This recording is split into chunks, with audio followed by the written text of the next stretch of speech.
I should have never gone near that well. People in the village warned me. They said it was cursed, that no one went near it anymore, not since the accident. I thought it was superstition. Every small town has its ghost stories, right? But there was something different about this one. The way they avoided talking about it.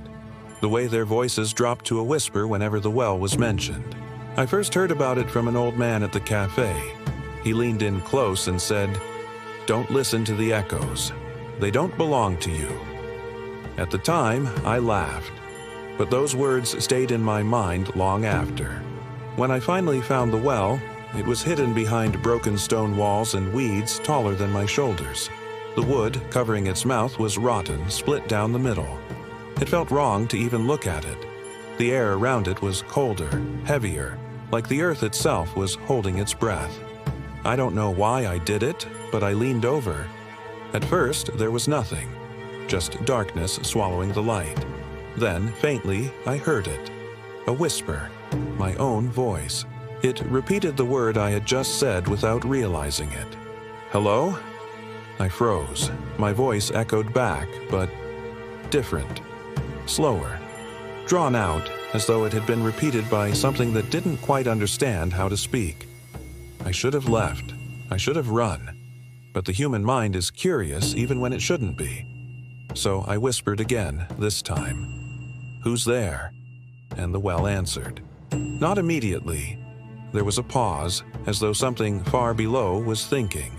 Then the whisper rose again. This time, it wasn't my voice. It was deeper, older, and it said, "Still here." I staggered back, heart racing. The ground seemed to tremble beneath me. Every instinct screamed at me to leave, but my feet carried me closer again. I shined my flashlight into the darkness. The beam only reached a few feet before the black swallowed it whole. And then, I heard screams, not echoes, screams. Layer upon layer of voices, crying, begging, gasping for air. It was a chorus of agony, rising from the depths. My flashlight flickered and I swear I saw movement. Pale hands reaching upward from the shadows before vanishing again. The old man's warning came back. Don't listen to the echoes. But it was too late, because the whispers weren't coming from below anymore. They were coming from behind me. I spun around. Nothing. Just the overgrown weeds, the broken stones.